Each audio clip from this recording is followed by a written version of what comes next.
दोस्तों, इस्लाम में मैयत को अकेले छोड़ना कैसा है, आज हम आपको इसी हवाले से एक वाक़या सुनाएंगे कि एक मैयत कमरे में अकेली थी और तमाम लोग उस मैयत को छोड़कर बाहर चले गए। जिसके बाद कमरे में एक ऐसा करिश्मा हुआ कि जिसे देखकर हर कोई सुभान अल्लाह पुकार उठेगा। इस वाक़े की तफसील आप दोस्तों को भी हैरान और परेशान करके रख देगी, इसलिए देखने और सुनने वाले प्यारे दोस्तों से गुजारिश है कि वीडियो को आखिर तक लाजमी देखिएगा। दोस्तों, इंसान की वफात के बाद उसकी तदफीन और आखिरी रसूमात के कई तरीके इस दुनिया में राइज हैं। ताहम दीन इस्लाम में मैयत को ज़मीन खोदकर उसे इज्जत और एहतराम के साथ दफन किया जाता है। कब्रिस्तान और मैयत के हवाले से अक्सर ऐसे वाक़यात भी सामने आते हैं कि इंसान की अकल दंग रह जाती है। एक ऐसा ही वाक़या मक्का मुकर्रमा में पेश आया। हुआ कुछ यूँ कि मक्का मुकर्रमा में एक आलिम का इंतकाल हुआ। उन्हें आम कब्रिस्तान में दफन कर दिया गया। कुछ अरसे के बाद एक और शख्स का इंतकाल हुआ, क्योंकि अरब का दस्तूर है कि एक कब्र में कई मुर्दे दफन करते हैं। इसलिए इस शख्स को दफन करने के लिए उस आलिम की कब्र खोदी गई ताकि उस शख्स को भी इसी कब्र में दफन कर दिया जाए। लेकिन कब्र खोलते ही एक अजीब मंजर नजरों के सामने था। कब्र में उस आलिम की मैयत के बजाय एक निहायत हसीन लड़की की मैयत मौजूद थी, और वो लड़की किसी यूरोपियन मुल्क की मालूम होती थी। सब लोग बहुत हैरान हुए और ये बात थोड़ी ही देर में सारे इलाके में फैल गई कि फला आलिम की कब्र में उनकी जगह एक हसीन लड़की की लाश है। इत्तेफाक से वहाँ यूरोप के किसी मुल्क से आने वाला एक मुसलमान शख्स भी मौजूद था। उसने जब इस लड़की की सूरत देखी तो कहा कि मैं इस लड़की को जानता हूँ, ये फ्रांस की रहने वाली है, इसका सारा घराना ईसाई है, लेकिन ये खुफिया मुसलमान हो गई थी और इसने मुझसे भी कुछ इस्लाम की किताबें लेकर पढ़ी थीं।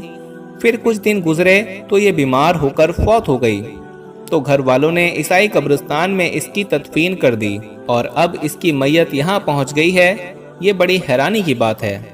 दोस्तों, लोगों ने कहा कि इसकी मैयत यहाँ होने की वजह तो समझ में आ गई कि ये नेक और मुसलमान थी, लेकिन फिर आलिम साहब की मैयत कहाँ गई? किसी ने कहा कि हो सकता है कि इनकी मैयत उस लड़की की कब्र में चली गई हो। उस शख्स ने कहा कि मैं हज से फारिग होकर चंद दिन में वापस जा रहा हूँ, मैं इस लड़की के घर वालों से मिलकर उसकी कब्र खोद कर देखूंगा कि मामला क्या है। इन लोगों ने आलिम के खानदान में से एक शख्स उसके साथ भेज दिया। जब वो शख्स वापस गया तो उस लड़की के वालिदैन से सारा किस्सा बयान किया। वो बहुत हैरान हुए। चुनाचे उन्होंने लड़की की कब्र खोदी तो लड़की के ताबूत में उस आलिम की मैयत थी जो मक्का में दफन हुआ था। वो लोग बहुत हैरान हुए कि आखिर ये माजरा क्या है। मक्का में जब ये खबर पहुंची कि इस आलिम की मैयत ईसाइयों के कब्रिस्तान में उस लड़की की कब्र में है, तो सबको बहुत हैरानगी हुई कि लड़की का यहाँ मुंतकिल होना तो उसके मुसलमान होने और नेक होने की निशानी है, लेकिन आलिम साहब से ऐसा कौन सा गुनाह सरजद हुआ कि जिसकी वजह से उन्हें ईसाइयों के कब्रिस्तान में मुंतकिल कर दिया गया। चुनाचे उसकी बीवी से पूछा गया कि तेरे शौहर में ऐसी कौन सी बात थी जो उसके साथ ये मामला पेश आया। उसकी बीवी ने कहा कि मेरा शौहर बहुत नेक और नमाज अता तहज्जुद गुजार और कुरान का पढ़ने वाला था। लोगों ने कहा कि सोच के बताओ, कोई ऐसी बात तो होगी जिसकी वजह से ये मामला पेश हुआ है। बीवी ने गौर करते हुए कहा कि इसकी एक बात पर मैं हमेशा खटकती थी कि जब भी इस पर गुस्ल वाजिब होता तो वो नहाने से पहले कहता था कि ईसाई मजहब में ये बात बहुत अच्छी है कि उन पर यह गुस्ल वाजिब नहीं है, लेकिन हमें सर्दी में भी नहाना पड़ता है। बस अल्लाह ने इसे उनके दरमियान ही पहुंचा दिया जिसके तरीके को वो पसंद करता था और इस्लाम के किसी हुक्म को ठीक नहीं समझता था। दोस्तों, इस वाक्य को सुनने के बाद कुछ अहम सवाल भी उठते हैं कि आज हम लोग कितने ही ऐसी बातें कर जाते हैं कि जिसमें इस्लाम के किसी हुक्म के हक़ारत जाहिर होती हैं, लेकिन हम परवाह नहीं करते।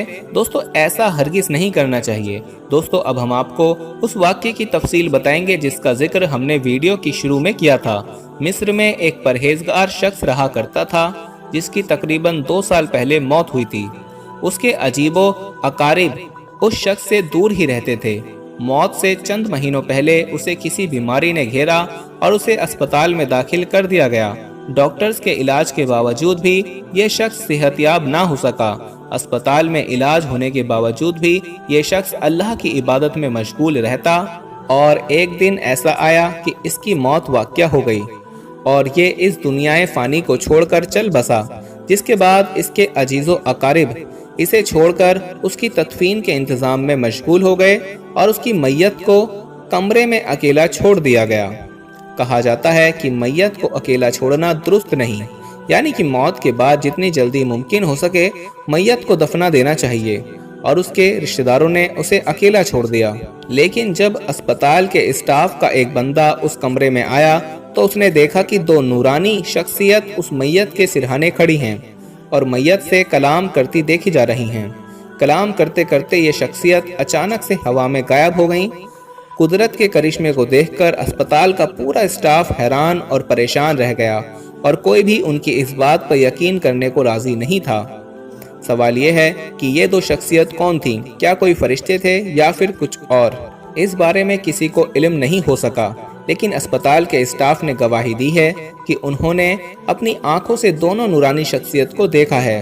इस वाक़ये की तस्दीक किसी भी तरीके से मुमकिन ना हो सकी, क्योंकि ये वाक़या हम तक सोशल मीडिया के ही ज़रिए से पहुंचा है। इस वाक़ये में आखिर कितनी हकीकत और सच्चाई है, इस बारे में हम कुछ नहीं कह सकते। क्या आप इसे हकीकत तसव्वुर करते हैं? अपनी राय कमेंट की सूरत में हम तक ज़रूर पहुंचाइएगा। दोस्तों, इस किस्म के वाक़यात का रूनुमा होना कोई अचंभे की बात नहीं, क्योंकि अल्लाह अपने नेक बंदों के ज़रिए हम इंसानों को पैगाम देता रहता है और यकीनन इस वाक़ये में भी गहरा पैगाम छुपा है। दरअसल इस वाक़ये से ये सबक मिलता है कि हमें तंदुरुस्ती और बीमारी की हालत में रब्बे अज़ीम का शुक्र अदा करना चाहिए और हमें हर वक्त इबादत में मशगूल रहते हुए खालिक़े कायनात की तारीफ़ बयान करते रहना चाहिए, ताकि दोनों जहानों का रब हमें बख्श दे और हम पर रहम करे। अल्लाह ताला हमें अपने अहकामात पर अमल करने और उनके मुताबिक ज़िंदगी गुजारने की तौफीक अता फरमाए। आमीन सुम्मा आमीन। दोस्तों, उम्मीद है आपको ये वीडियो ज़रूर पसंद आई होगी। अगर पसंद आई है तो दिल से लाइक करें इसको और अपने करीबी लोगों में ज़रूर शेयर करें। अब मुझे इजाज़त दीजिए, मिलते हैं अपनी अगली वीडियो में। तब तक के लिए फ़ी अमानिल्लाह।